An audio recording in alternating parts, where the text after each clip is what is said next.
আজ আমরা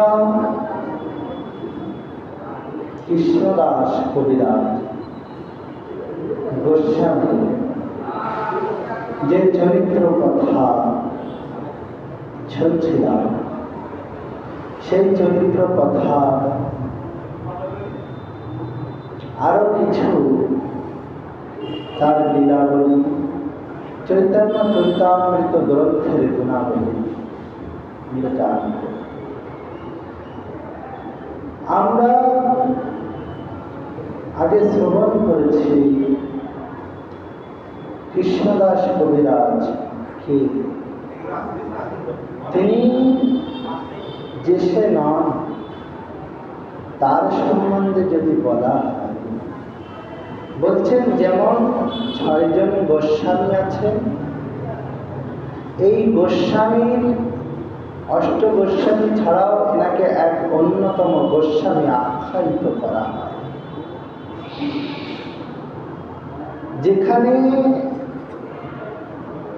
ভগবান প্রিয় পার্ষদ অষ্ট গোস্বামী, এই অষ্ট গোস্বামীদের মধ্যে নিত্য সেবা পদ্ধতিতে বলা হচ্ছে এই 8 জন গোস্বামী, তাঁরা হলে রূপ গোস্বামী, সনাতন গোস্বামী, গোপাল ভট্ট গোস্বামী, রঘুনাথ ভট্ট গোস্বামী, রঘুনাথ দাস গোস্বামী, আর হলেন জীব গোস্বামী। এই 6 গোসাই। আর 2 জন গোসাই হলেন, একজন হলেন নরোত্তম ঠাকুর মহাশয়ের গুরুদেব, তিনি হলেন শ্রীল লোকনাথ গোস্বামী। আর একজন আছেন যে অষ্ট গোস্বামীর মধ্যে বলা হয়, তিনি হলেন কৃষ্ণদাস কবিরাজ গোস্বামী। এনারাই ব্রজে মঞ্জরী স্বরূপে রাধা গোবিন্দের নিত্য লীলা, তাদের কুঞ্জ মন্দিরে বিহার আদি করেছেন। যেমন এই রূপ গোস্বামী, ইনি ব্রজলীলায় হলেন রূপমঞ্জরী। কৃষ্ণদাস কবিরাজ গোস্বামী, এনাকে অনেক সময় লীলা মঞ্জরী আখ্যায়িত করা হয়। এইভাবে প্রত্যেকটি মঞ্জরী, গোপাল ভট্ট গোস্বামী হলেন রতি মঞ্জরী।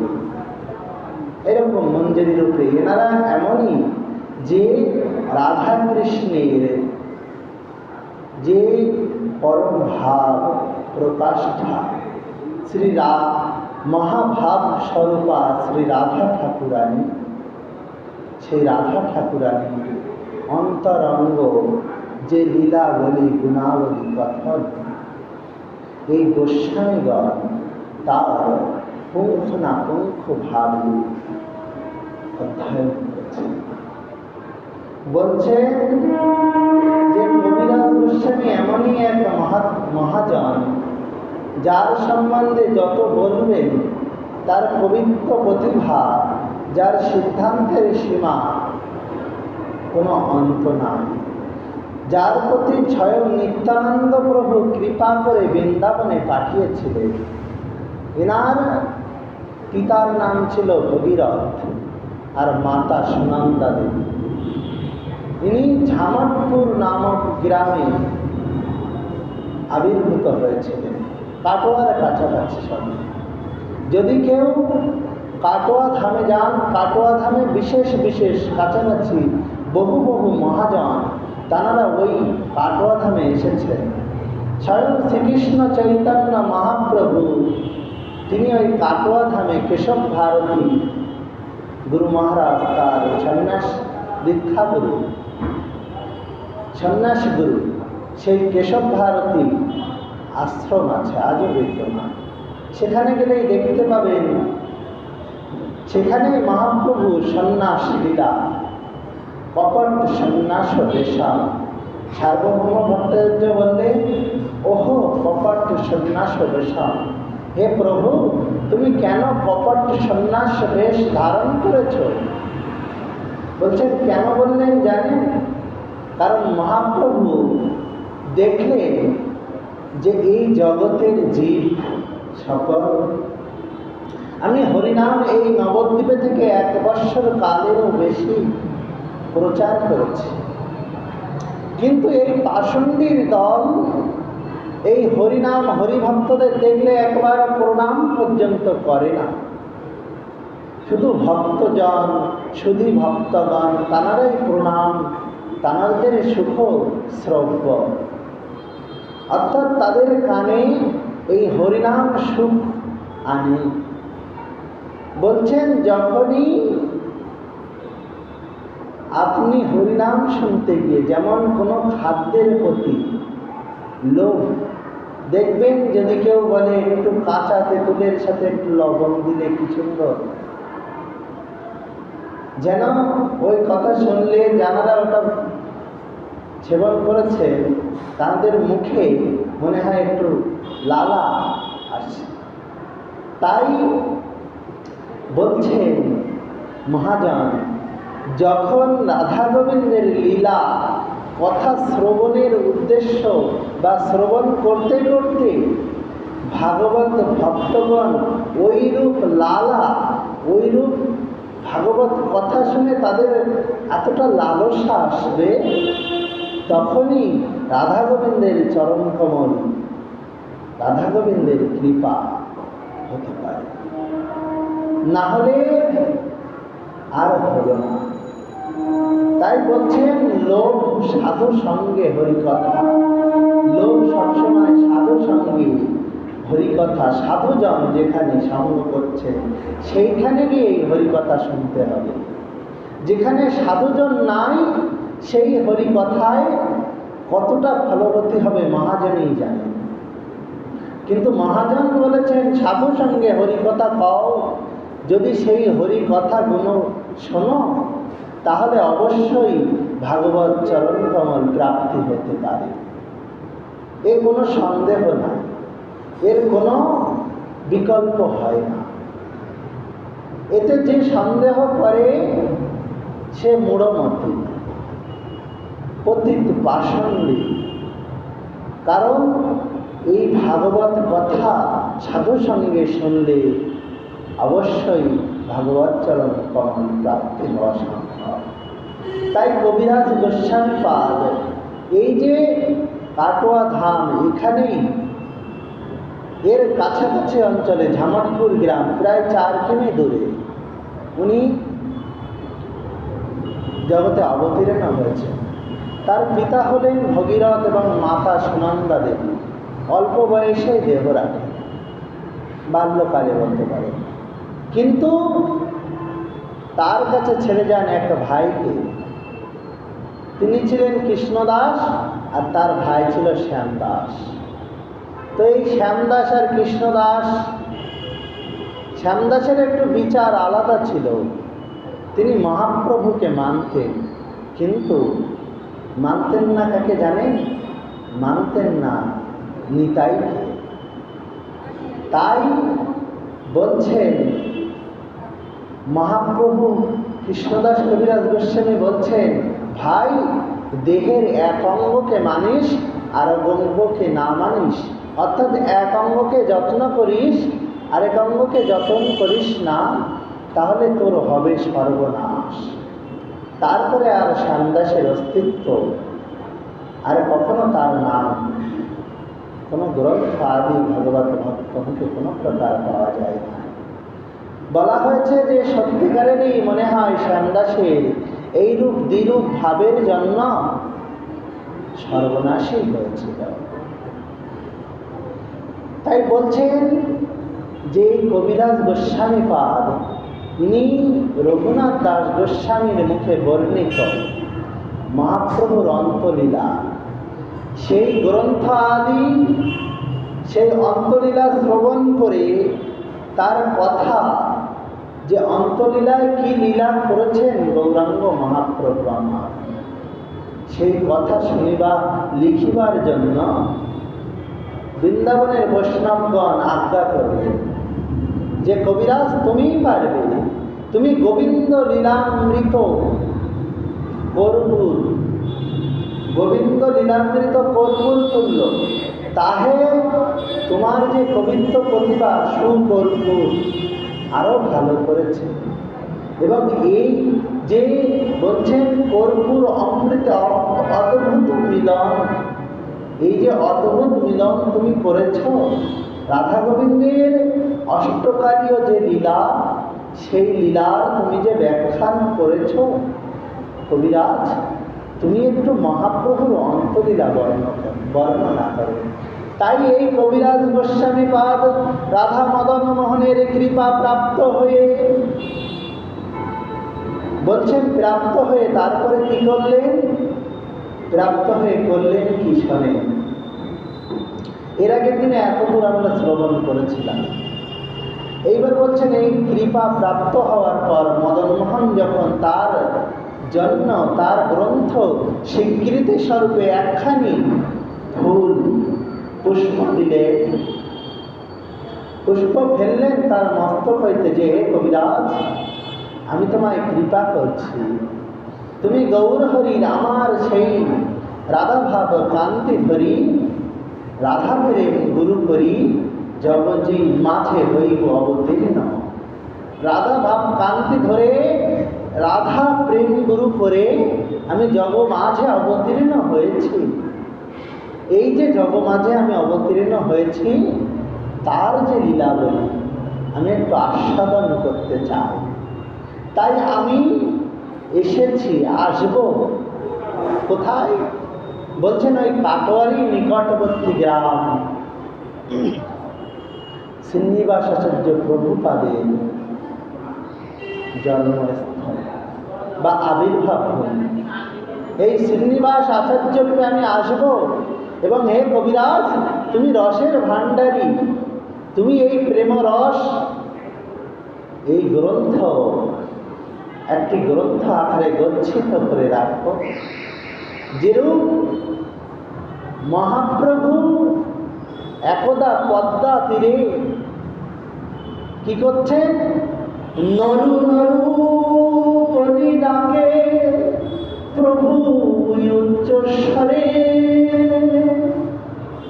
নরু নরু বলে ডাকছে পদ্মার তীরে।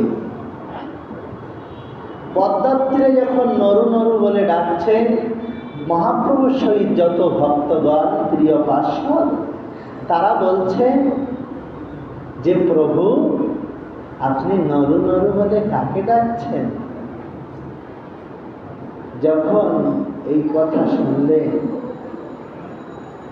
তখন শ্রীকৃষ্ণ চৈতন্য মহাপ্রভু বলছেন, জানো না তোমরা, এই যে দেখছ এই স্থলে আমার এক পরম ভক্ত আসবে, স্বয়ং নিত্যানন্দ স্বরূপ সেই ভক্ত আসবে।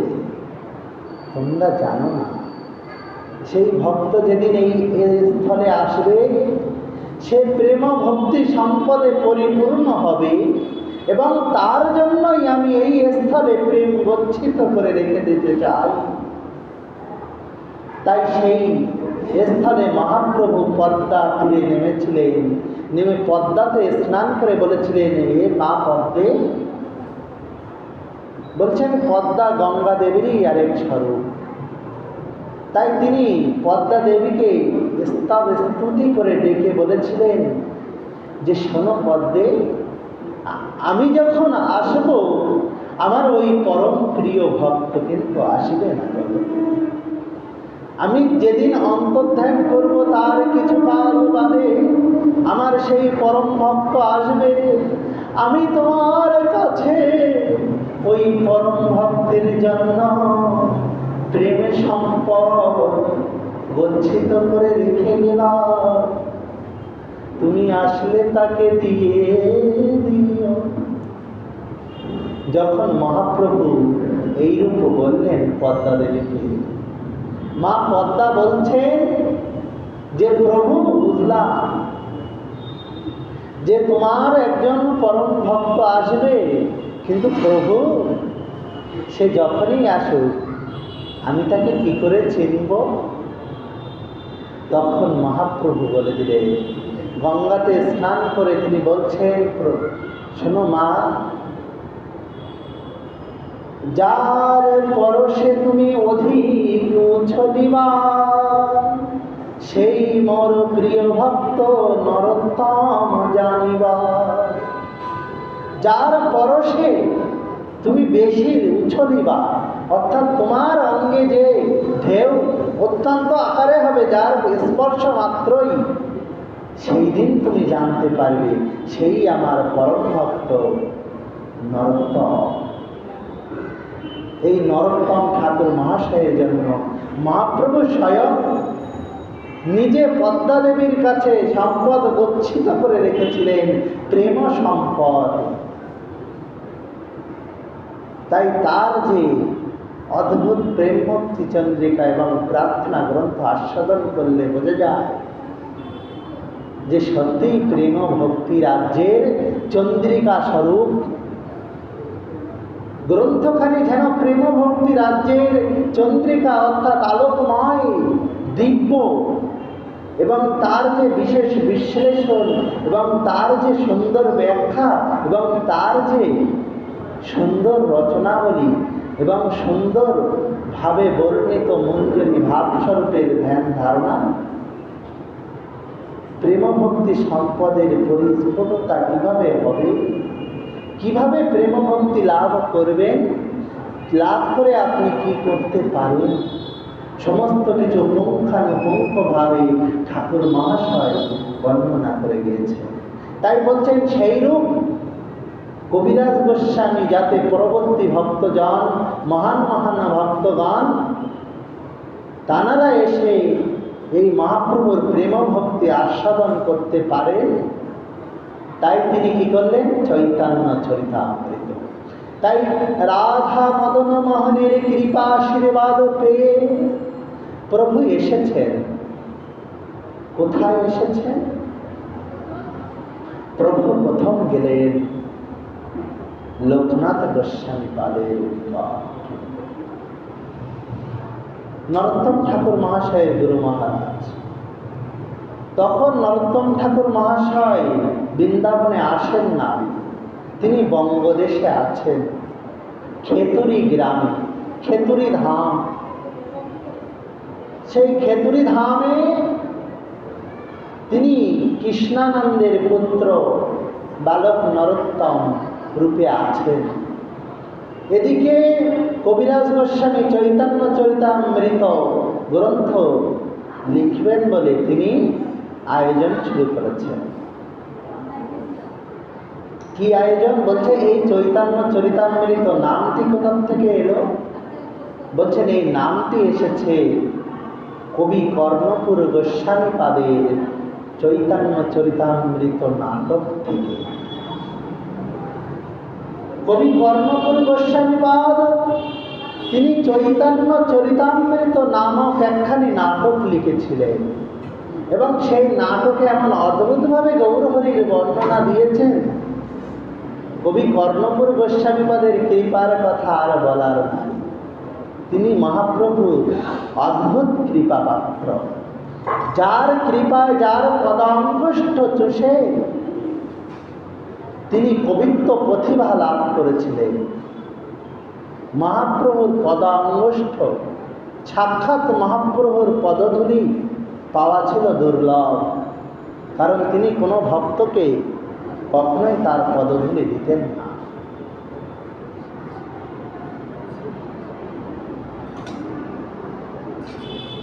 বলছেন কখনোই মহাপ্রভু কোনো ভক্তকে পদধূলি দেন না।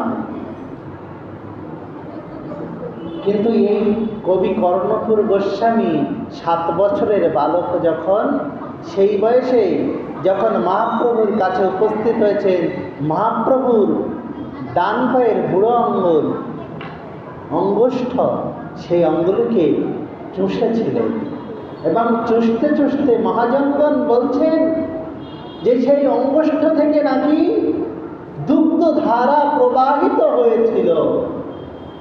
অদ্ভুত লীলা কথা, যে দুগ্ধ ধারা প্রবাহিত, সেই দুগ্ধ ধারা পান করে কবি কর্ণপুর সেই কবিত্ব প্রতিভা লাভ করেছিলেন। অদ্ভুত তার কথা, গৌরহরির অদ্ভুত কৃপা। তাই এই কবি কর্ণপুর গোস্বামী পাদের সেই নাটক থেকে ইনি নামটি চয়ন করলেন, করে কৃষ্ণ চৈতন্য চরিতামৃত কাব্য বা চৈতন্য চরিতামৃত গ্রন্থ রচনা করলেন। তাই প্রথমে গিয়েছেন লোকনাথ গোস্বামী পাদের নিকটে, গিয়ে লোকনাথ গোস্বামী পাদের চরণ কমল ধরে বলছেন, প্রভু আপনি অত্যন্ত কৃপা পাত্র, মহাপ্রভুর কৃপার সর্বাগ্য। যখন মহাপ্রভু সর্বপ্রথম আপনাকেই উপযুক্ত মনে করেছিল বৃন্দাবনে আবিষ্কার করার জন্য, আগে বৃন্দাবনে কিছুই ছিল না।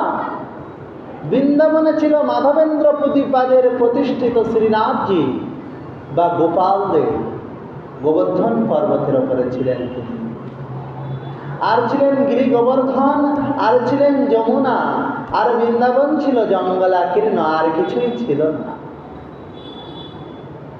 আমরা এখন গেলে কত সুবিধা, কারণ মহাপ্রভু নিজেই আবিষ্কার করলেন রাধাকুণ্ড শ্যামকুণ্ড।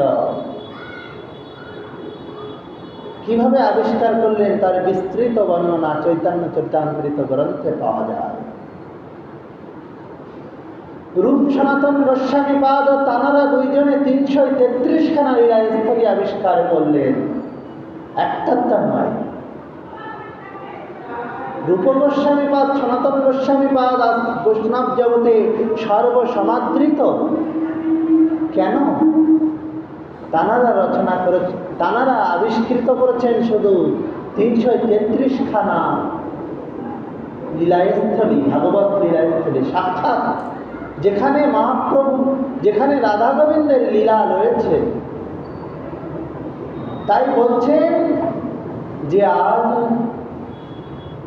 লোকনাথ গোস্বামীর চরণে গিয়ে বলছেন, প্রভু আপনি অশেষ কৃপা পাত্র, মহাপ্রভু সর্বপ্রথম আপনাকে প্রেরণ করেছিলেন এই বৃন্দাবন ধামে,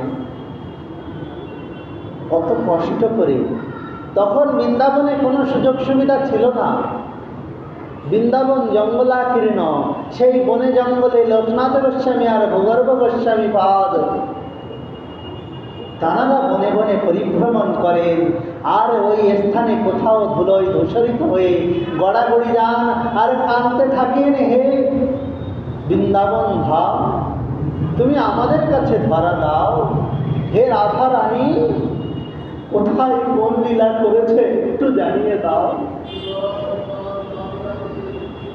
প্রতিদিন যদি আমি একটু একটু করে, তারা যদি কোনো দিন একটি লীলা আবিষ্কার না করতে পারতেন, তাদের হৃদয় গলে যেত, তারা ভূমিতে পড়ে ছটফট ছটফট করতেন, কাঁদতে থাকতেন, মহাপ্রভুকে ডাকতেন, রাধা গোবিন্দকে ডাকতেন, ডেকে বলতেন কবে তোমার কৃপা হবে, মহাপ্রভু যে কার্য আমাদের দিয়েছে কবে সেই কার্য করে আমরা এই জগতে রাধা গোবিন্দের লীলা প্রকাশিত করতে পারব। মাত্র দুইজন, কোন দিনে কি খাবেন ঠিক নাই, কোথায় থাকবেন ঠিক নাই, কি করবেন মহাপ্রভুর আজ্ঞা। যাও লোকনাথ, ব্রজে যাও, ব্রজে গিয়ে রাধা গোবিন্দের লীলা স্থলী আবিষ্কার করো। সেই সময় ভূগর্ভ গোস্বামী পাদ বললেন, আমিও যাব। প্রভু লোকনাথের সাথে কি আমার একটু সৌভাগ্য হবে না? তাই মহাপ্রভু বলেছিলেন, যাও দুইজন প্রাণ প্রিয়, দুইজনই ভজন করেছেন। যখন লোকনাথ গোস্বামীর চরণে গিয়ে প্রার্থনা করছেন, তখন ভূগর্ভ গোস্বামী পাদও সেই সময় লোকনাথ গোস্বামীর কাছে একটু ভক্ত সঙ্গ করতে এসেছে।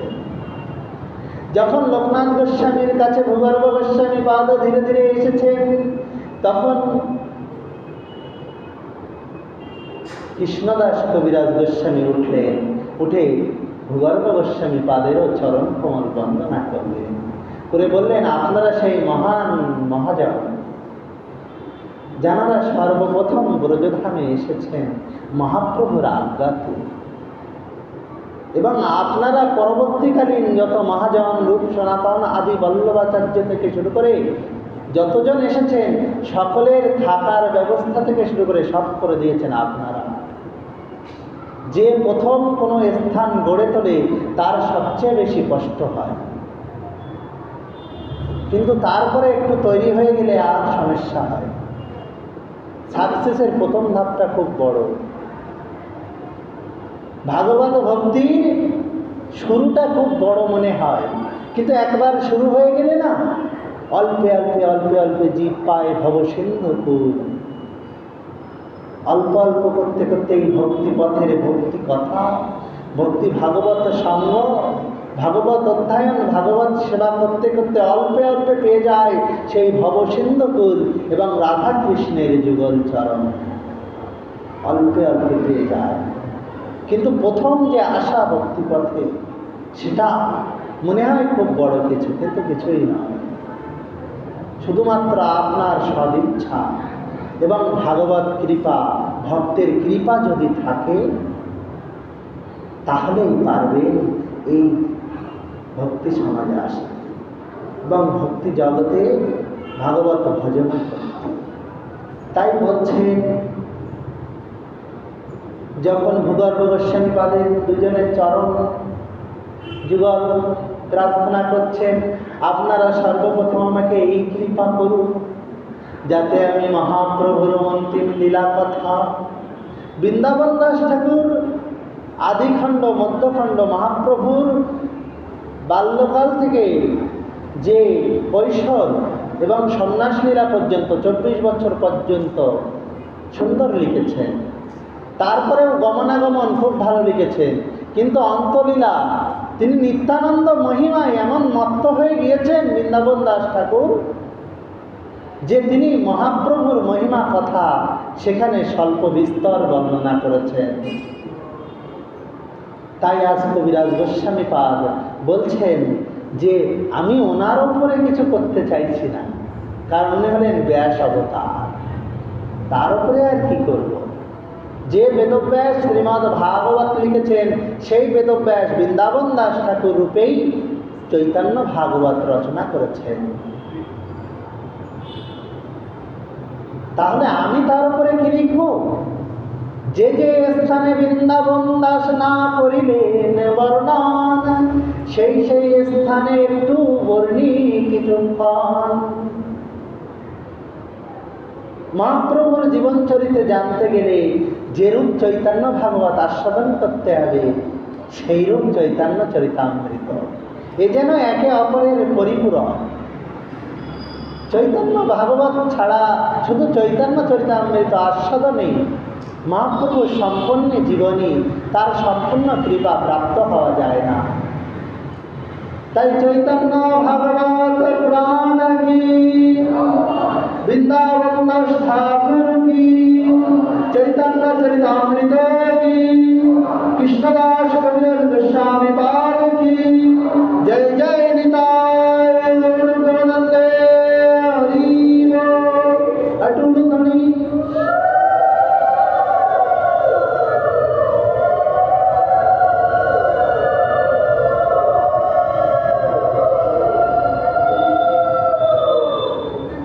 যখন চরণে প্রার্থনা করলেন যে চৈতন্য চরিতামৃত গ্রন্থে মহাপ্রভুর অন্তলীলা একটু বিস্তৃত ব্যাখ্যা, যা রঘুনাথ দাস গোস্বামীর কৃপাতে এই অধম অল্প কিছু প্রাপ্ত হয়েছে, আপনারা যদি একটু বর্ণনা করেন তাহলে জানতে পারি, তাহলে বলতে পারি, তাহলে একটু সেই গৌরাঙ্গ আজ্ঞায় রাধা মদন মোহনের কৃপায় একটু লিখতে পারি। কিভাবে রাধা মদন মোহন কৃপা করলেন সে কথাও তিনি বললেন।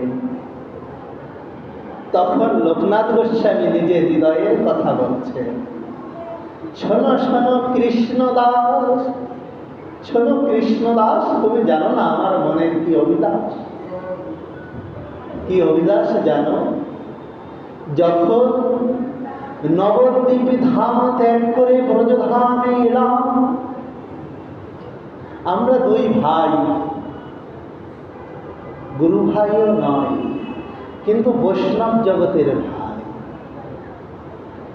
লোকনাথ গোস্বামী, ভূগর্ভ গোস্বামী গুরু ভাইও নন, কিন্তু এমন ভাই প্রাণ তুল্য, একে আঘাত লাগলে অন্যে লাগে আঘাত, একজনের কিছু হলে অন্যের হৃদয়ে বেদনা হয়। তাই আমরা দুইজন যখন ব্রজধাম আবিষ্কার করতে করতে শুনলাম মহাপ্রভু নাকি সন্ন্যাস নিয়ে তিনি বেরিয়ে পড়েছেন, দক্ষিণ ভারতে তিনি গিয়েছেন, তখন মহাপ্রভুর সাক্ষাতের আশায় হয়তো আর পাব না, কারণ সন্ন্যাসী রূপে তিনি কোথায় থাকবেন তো জানি না। তাই সেই সংবাদ যখন আমরা ব্রজধামে পেলাম, সেই সময় জানো না কৃষ্ণদাস, আমরা দুই ভাই গিয়েছিলাম দক্ষিণ।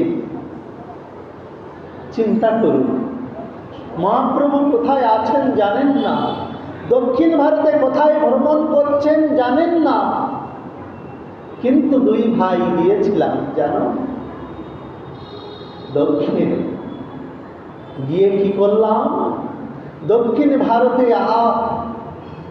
কাশ্মীর থেকে কন্যাকুমারিকা, এই বৃন্দাবন ধাম থেকে কন্যাকুমারিকার প্রায় প্রতিটি স্থানে আমরা খুঁজলাম, কিন্তু যখন শ্রীরামভূমে গেলাম বেঙ্কট ভট্টের আলয়ে, গোপাল ভট্ট গোস্বামীর পিতৃগৃহে, সেই দিনে খবর পেলাম এক সন্ন্যাসী শিরোমণি শ্রীকৃষ্ণ চৈতন্য এসেছিলেন। চতুর্মাস্য ব্রত পালন করে চলে গিয়েছেন গুজরাটের দিকে। এই কথা যখন শুনলাম, পেলাম না মহাপ্রভুর দর্শন। তাই দুই ভাই সেইখানে আছাড়ি পাছাড়ি করে কাঁদতে কাঁদতে তারপরে বুঝতে পারলাম যে, শুনতে পেলাম ওখান থেকে উনি নাকি যাবেন বৃন্দাবন। তখন আমি বৃন্দাবনে আবার আমরা সেই বৃন্দাবন পরিত্যাগ করে গিয়েছিলাম, আবার বৃন্দাবনে এলাম। কিন্তু বৃন্দাবনে এসেছি, শুনলাম মহাপ্রভু 2 মাস কাল যাবৎ এখানে থেকে চলে গিয়েছে। এত হৃদয়ে কষ্ট। তারপরে জানো, আর কোনোদিন মহাপ্রভু দর্শন লাভ করতে পারি না, এটি বলে দুজন সজল নয়নে অশ্রু বিগলিত করে কাঁদছেন। আর কবিরাজকে বলছেন, কবিরাজ তুমি যে কাজে হাত দিয়েছ খুব মঙ্গল জানাও। তারপরে কি হয়েছিল আর একটু বলি শোনো কবিরাজ। যখন ব্রজধামে এসে গড়াগড়ি দিতে লাগলাম, হারাদে গোবিন্দ বলে কাঁদতে লাগলাম, মহাপ্রভুর জন্য ক্রন্দন করতে লাগলাম, তখন মহাপ্রভু স্বপ্নে এসে বললেন, লোকনাথ ভূগর্ভ, আমার জন্য কেঁদো না। কেন প্রভু, তোমার আরেকবার আমরা দর্শন পেলাম না। তখন বলছে, না না, আমার জন্য কেঁদো না। সন্ন্যাসের পূর্বে মোর যে রূপ ছিল সেরূপ এখন নাই। যখন তোমরা মোর সন্ন্যাসী স্বরূপ দর্শন করবে, তোমাদের হৃদয়ে সেই বেদনা ধরে রাখতে পারবে না। কারণ সন্ন্যাসে মোর সেই দেহ ষষ্ঠবার নাই। সন্ন্যাসে তিনি সম্পূর্ণ বৈরাগ্য সন্ন্যাস যোগ পালন করতে করতে তার দেহ কায় ক্লেশ, সেই যে সৌষ্ঠব দেহ সুন্দর, তার চাঁচর কেশ তার নাই।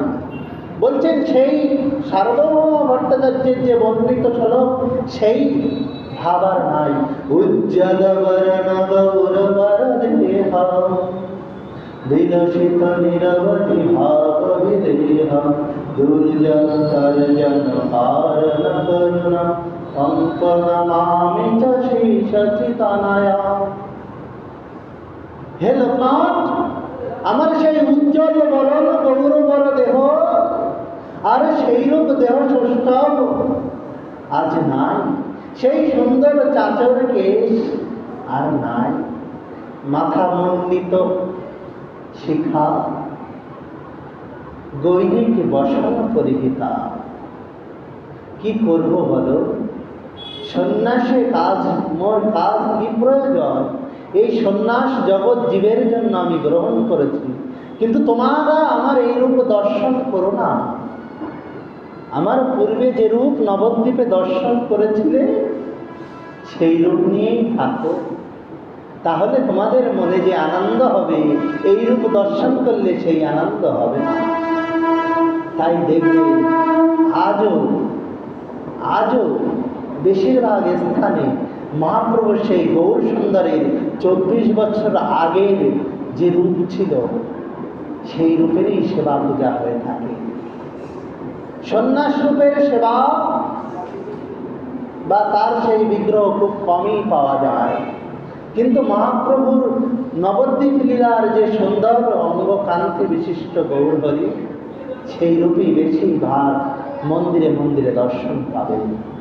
স্বয়ং নবদ্বীপে ধামেশ্বর মহাপ্রভু, সেখানেও দেখবেন অদ্ভুত তার রূপ। তাই বলছেন যে এই রূপ যখন দেখলে, এই রূপ যখন আজ্ঞা করলেন, আর আমরা কোনোদিন সেই মহাপ্রভুর আর দর্শনের নিমিত্ত কোনো স্থানে গমন করে না। তাই কবিরাজ শুনেছি তার নাকি অন্তলীলা অদ্ভুত, রাধা ভাবে সবসময় ভরে গোড়া, কৃষ্ণ কৃষ্ণ বলে ক্রন্দন করতে। সেই লীলা আমরাও অধ্যয়ন করেছি চৈতন্য ভাগবতে, কিন্তু আমাদের হৃদয়ে আশা হয় যে আরো যদি জানতে পারতাম, মহাপ্রভুর সেই লীলা যদি আরো জানতে পারতাম, হৃদয়খানা আমার ভরে যেত।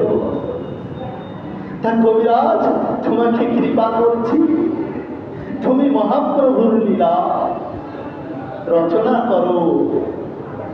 মহাপ্রভু মোর দ্বারা যদি তোমায় কৃপা করান তাহলে করুক, তার কৃপাতেই তুমি অবশ্য হইবে সফল।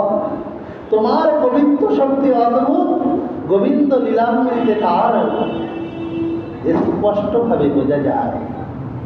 যখন দুই গোস্বামীপাদ আশীর্বাদ করলেন কবিরাজ গোস্বামীপাদকে, কবিরাজ গোস্বামীপাদ সজল নেত্রে বলছেন, শোনেন না প্রভু, এই যে লীলা কথা আপনি বললেন, এইটা আমি আগে ওই গ্রন্থে একটি অংশে তুলে ধরব।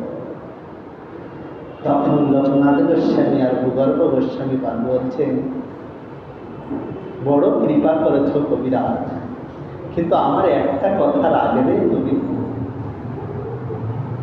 বলছেন, কি কথা বলুন প্রভু?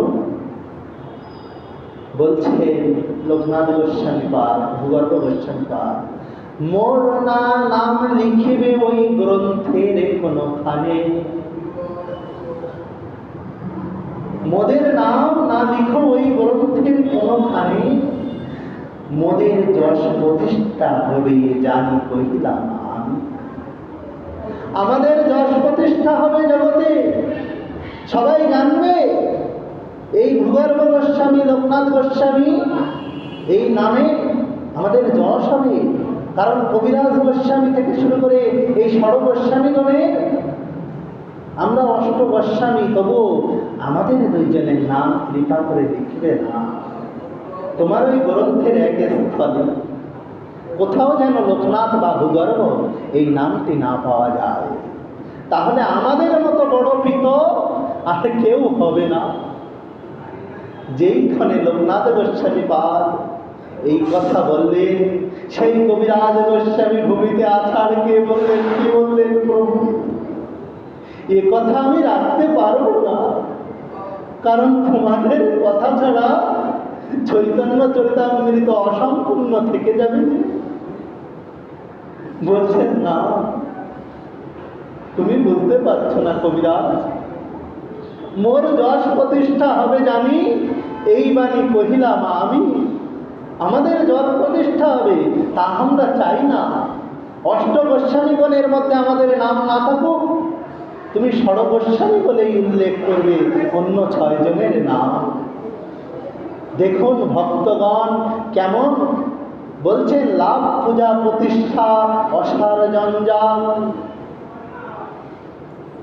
এই লাভ পূজা প্রতিষ্ঠা যার মধ্যে আসে এই অসার জঞ্জাল, কৃষ্ণ ভক্তি তথা হইতে হয় অন্তর্ধান, সেখানে কৃষ্ণ ভক্তি থাকে না। তাই আমাদের লাভ পূজা প্রতিষ্ঠা জানি এই বারণরা লিখবে না।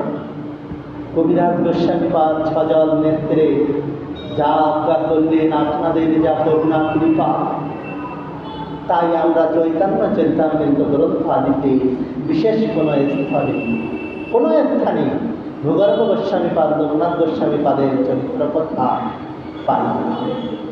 কারণ তাঁরা নিজেরা নিজে মুখে স্বয়ং বর্ণিত করতে দেন নাই।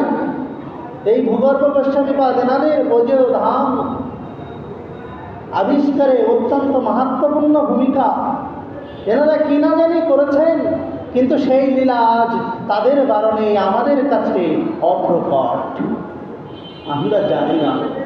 তার লীলা কথা যদি আমরা একটু জানতে পারতাম, না জানি কতই ভালো হতো। না জানি সনাতন গোস্বামী পাদের মতো তাদের লীলা আমাদের হৃদয়ে ভরিয়ে দিত, রূপ গোস্বামী পাদের লীলার মতো হয়তো লীলা ভরিয়ে দিত, কিন্তু আমরা তা পাইনি তাদের বারণ।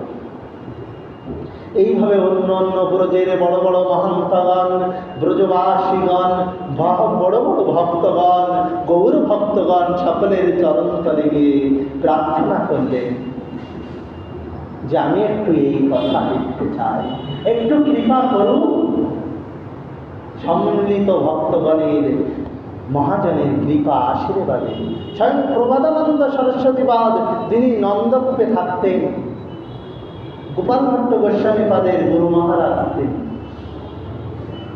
বলছেন ইনি ওই নন্দগুফায় বা নন্দকূপে ওই কাছে থেকে ইনি রাধারস সুধানিধি রচনা করেছেন, যা জগত বিখ্যাত।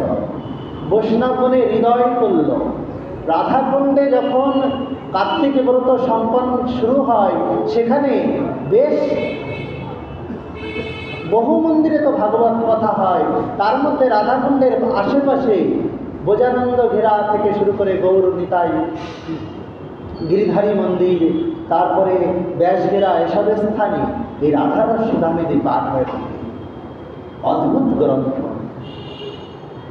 সেই প্রবোধানন্দ সরস্বতী পাদের কাছেও কৃপা চাইলেন, সকলেই কৃপা করলেন।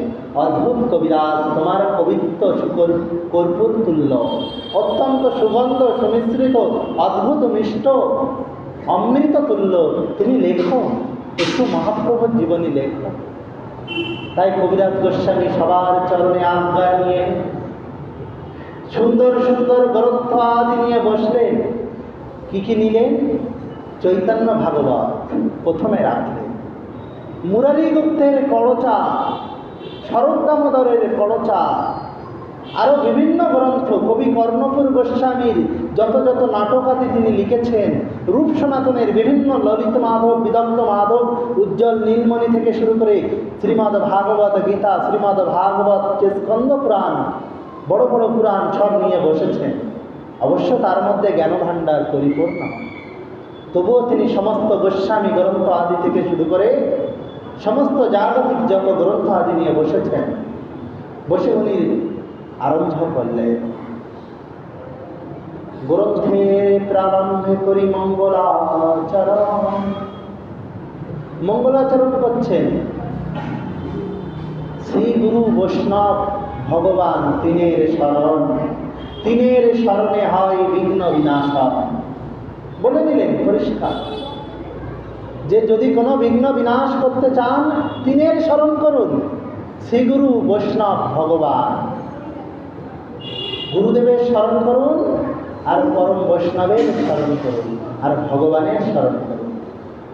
কিন্তু আমরা মনে করি যে কবিরাজ গোস্বামীর সঙ্গ যদি পাইতাম তাহলে না জানি কত ভালো হতো। মনে হয় না?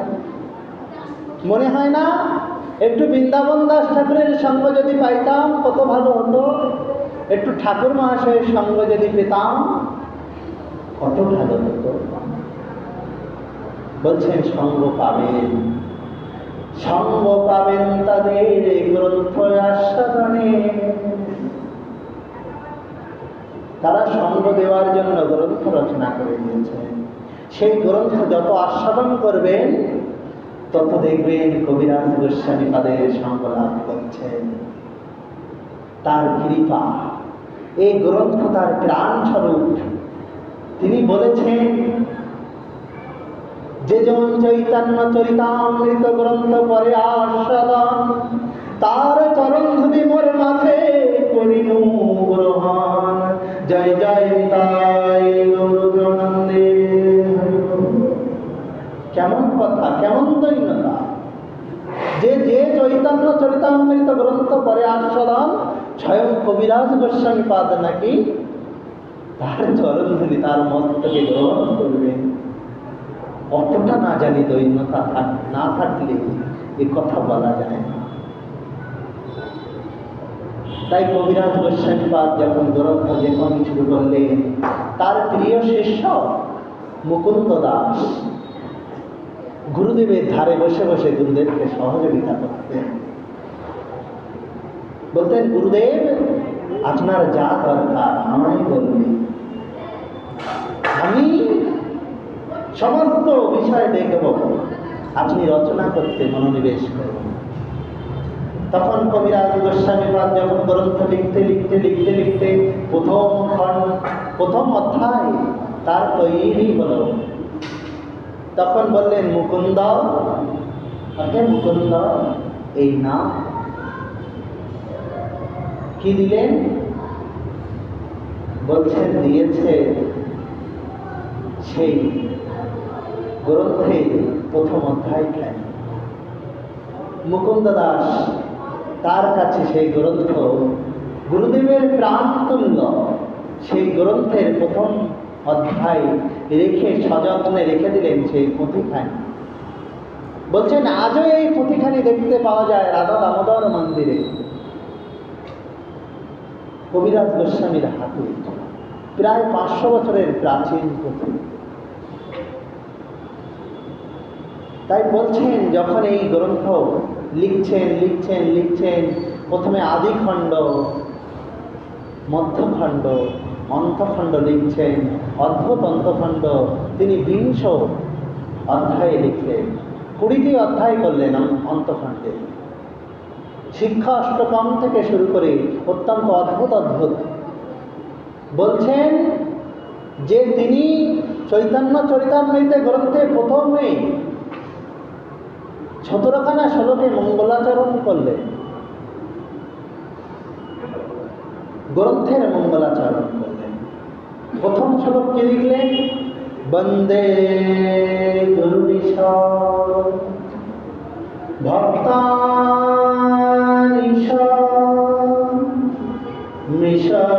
মিশায়বতর্বা তৎশক্তি তৎপ্রকাশঞ্চ শ্রীকৃষ্ণ চৈতন্য চক্র। প্রথম যেই লিখলেন, প্রথমে গুরুদেবকে বন্দনা করে তিনি শুরু করলেন। দ্বিতীয় শ্লোকে তিনি বিশেষ রূপ মঙ্গলাচরণ করছেন। এই শ্লোকখানি তিনি নিজে রচনা করলেন। দ্বিতীয় শ্লোকে তিনি লিখছেন, বন্দে শ্রীকৃষ্ণ চৈতন্য নিত্যানন্দ সহদিতৌ গৌরদয়ে পুষ্পবন্তৌ চিত্রৌ ছন্দৌ তমানদৌ।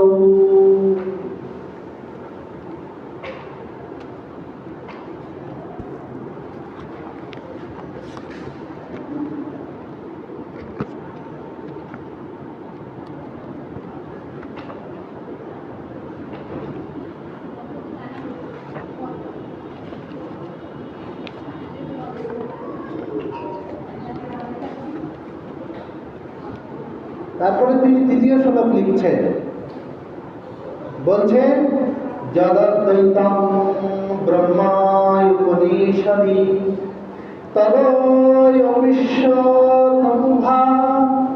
জয়াত্মা অন্তর্যামী পুরুষ ইতি সবিভব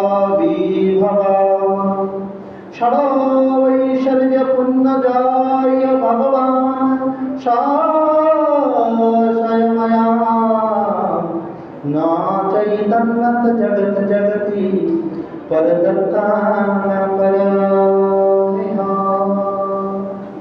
এতে তিনি করলেন বস্তু নির্দেশ, অর্থাৎ বলছেন কার সাথে আমরা সম্বন্ধ স্থাপন করব, তিনি কে, যার সাথে আমরা সম্বন্ধ স্থাপন করব তিনি কে। সম্বন্ধ স্থাপন যদি বলেন রাধা গোবিন্দনাথ তিনি সম্বন্ধ অভিধেয় প্রয়োজন তত্ত্বের শর্টকাট ব্যাখ্যা করেছেন। যেমন বিস্তৃত তেমন সার সংক্ষেপ বললেন সম্বন্ধ অভিধেয় প্রয়োজন তিনটি কথায় পাওয়া যায়। সম্বন্ধ কার সাথে করব? কৃষ্ণ, এক শব্দে। অভিধেয় অর্থাৎ ভক্তিপথে অগ্রগতি কি বলছেন, সেটাই ভক্তি। আপনি সাধন ভজন আদি যা করছেন, ভগবানের নাম গুণানুকীর্তন গুণানুকথন যা করছেন, গুণানুকীর্তন সবই হলো ভক্তি, এটাই অভিধেয়। আর প্রয়োজন কি? কিবা কার্য আছে মোর প্রেম প্রয়োজন, আমার দরকার কি? প্রেম, রাধা গোবিন্দের প্রতি প্রেম, তা না হলে কিছুই হবে না। এই প্রেম পর্যায়ে পৌঁছাতে গেলে 9টি স্তর আছে। আদৌ শ্রদ্ধা, প্রথমে চাই শ্রদ্ধা, তারপরে তো ভজন ক্রিয়া, আস্তে আস্তে এই 9টি গুরু পর্যায় বিশ্বনাথ চক্রবর্তী পাদ তার মাধুর্য কদম্বিনী গ্রন্থে বিস্তৃতভাবে বর্ণনা করেছেন এবং এমন অদ্ভুত বর্ণনা করেছেন, মহাজনগণ বলছেন যে এই যে মাধুর্য কদম্বিনী গ্রন্থ আস্বাদন করলে আপনি বুঝতে পারবেন আপনি ভক্তি পর্যায়ের কোন স্তরে কোথায় অবস্থান করছেন। আদেও শ্রদ্ধা, প্রথমে চাই শ্রদ্ধা। শ্রদ্ধা শব্দে বিশ্বাস করে সুদৃঢ় নিশ্চয়। শ্রদ্ধা শব্দে বলছেন বিশ্বাস। আমাদের কি গৌরহরির প্রতি সেই বিশ্বাস এসেছে? বলছেন প্রথম ভক্তি জগতের, প্রেম জগতের প্রথম সোপান এত কঠিন, আদৌ শ্রদ্ধা হয় না। শ্রদ্ধা আসা যে তার প্রতি বিশ্বাস, সম্পূর্ণ বিশ্বাস এসেছে, পূর্ণ বিশ্বাস যে অবশ্যই গোবিন্দ চরণে আমার রতি হলে গোবিন্দ পদরাম বৃন্দ আমি পাব। এই বিশ্বাস সম্পূর্ণভাবে কি এসেছে? প্রথমে বলছেন এই বিশ্বাস অর্জন করুন, আদেও শ্রদ্ধা, আগে শ্রদ্ধা চায়। শ্রদ্ধা না হলে কিচ্ছু হয় না। যার কাছে শ্রদ্ধা নাই, যিনি অশ্রদ্ধালু জনে কখনো ভাগবত কথা শুনিবারে নাই, শোনাইতে নাই।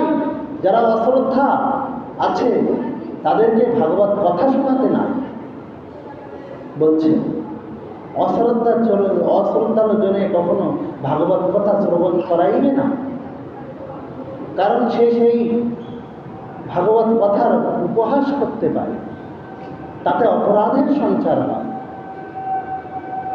শ্রদ্ধালু জনে একমাত্র ভাগবত কথা শুনতে হয়। তাই শ্রদ্ধা খুব বড় জিনিস। তাই বলছেন প্রথমে বস্তু নির্দেশ করলেন, এইবার রূপগোস্বামী পাদের ললিত মাধবের একখানি শ্লোক আনলেন, চতুর্থ শ্লোক।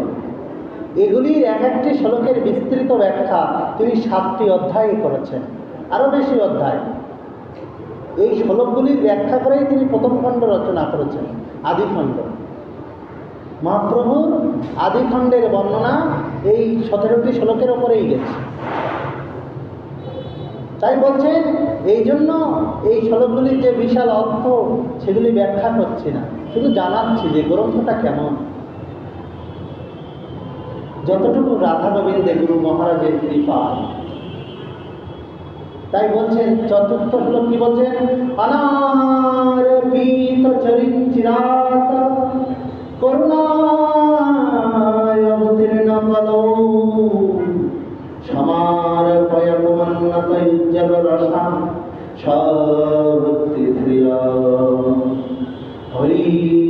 পুরাট সুন্দর কদম্বী সন্দীপিত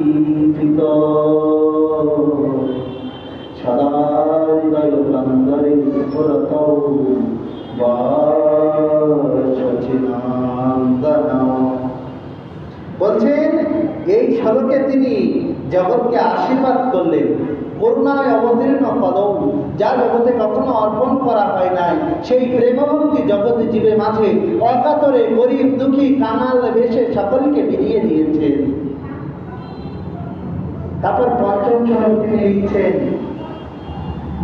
রাধা কৃষ্ণ প্রণয় কৃতি আল্লাহ শক্তি রসমা দেগাত মন ভুবি পুরা দেবদাঙ্গত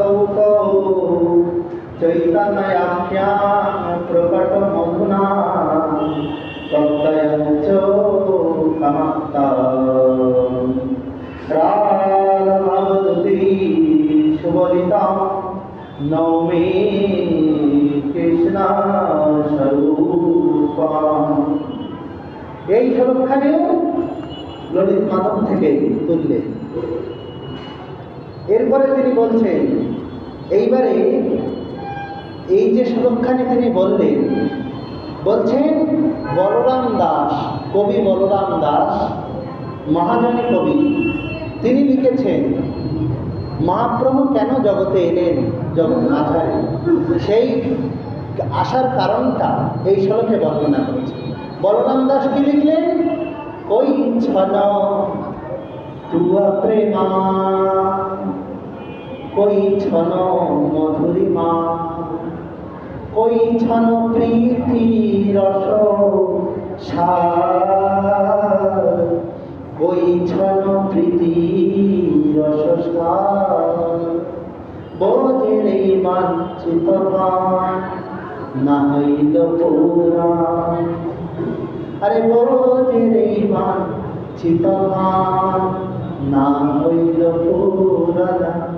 আমার বোঝের বাঞ্ছিত ধান ব্রজে আমার পূরণ হলো না কেন? ওই ছন তুয়া প্রেমা, তোমার প্রেম কেমন হে রাধে, আমি তো বুঝতে পারলাম না। তার মধুরতাও বা কিরূপ এবং তার আস্বাদনই বা কিরূপ।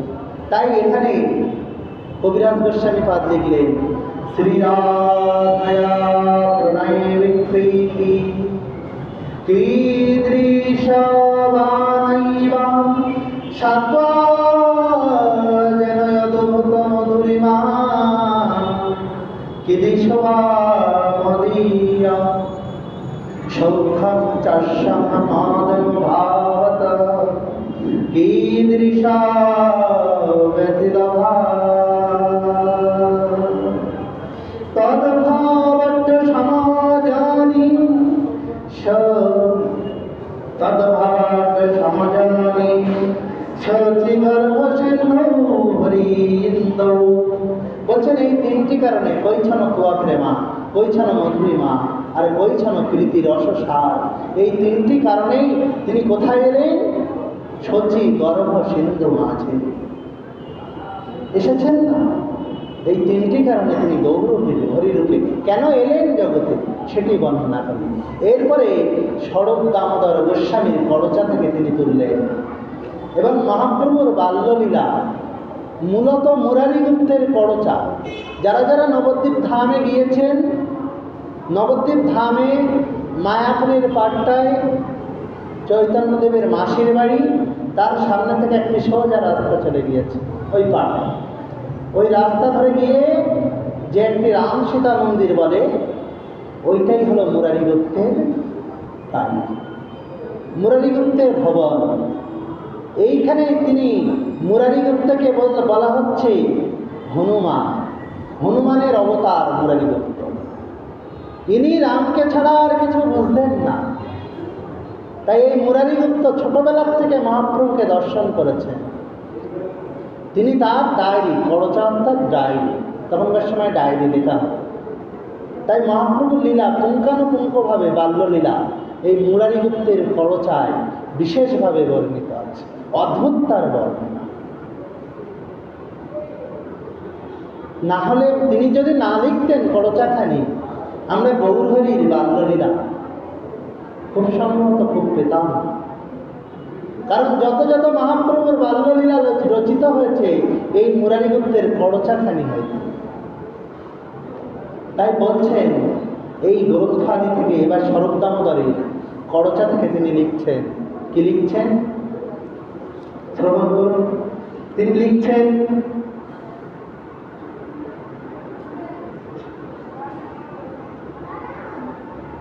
স্বরূপ দামোদর গোস্বামী করচায়াম তিনি লিখছেন নিত্যানন্দ মহিমা, নিত্যানন্দ তত্ত্ব লিখছেন। এইবার শঙ্কর সনকারমত সাই গর্ভ সাই পয়োধি সাই শেষাংশ যশাংশ কলশ নিত্যানন্দ রাম শরণং মমাস্তু।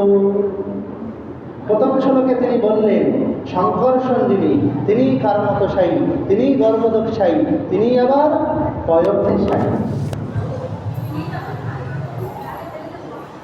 তাই তিনি পয়োধি। তাই বলছে নিত্যানন্দ তত্ত্ব যখন লেখা শুরু করলেন এই শ্লোকের মাধ্যমে তিনি জগতে কিরূপ সৃষ্টি, কিরূপ বর্ণনা সৃষ্টিতত্ত্ব এবারে তিনি বর্ণনা করা শুরু করলেন যে নিত্যানন্দ হইতে জগৎ প্রকাশিত, নিত্যানন্দ জগৎগুরু কহি এই মত। আজ আমরা এই পর্যন্তই ভাগবত কথা বিশ্রাম, আমাদের অনেক সময় হয়ে গিয়েছে।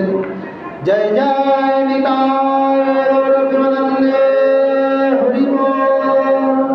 বাঞ্ছা কল্পতরুভ্যশ্চ কৃপা সিন্ধুভ্যেব চ পতিতানাং পাবনেভ্যো বৈষ্ণবেভ্যো নমো নমঃ।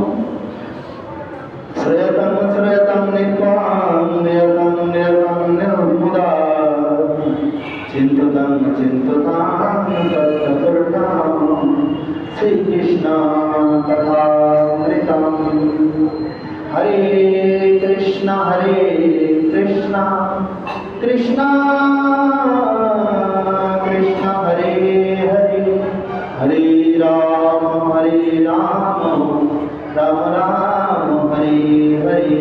জয় জয় নিতাই গৌর প্রেমানন্দে হরি বল। জয় জয় শ্রী রাধে, জয় জয় শ্রী রাধে, জয় জয় শ্রী রাধে।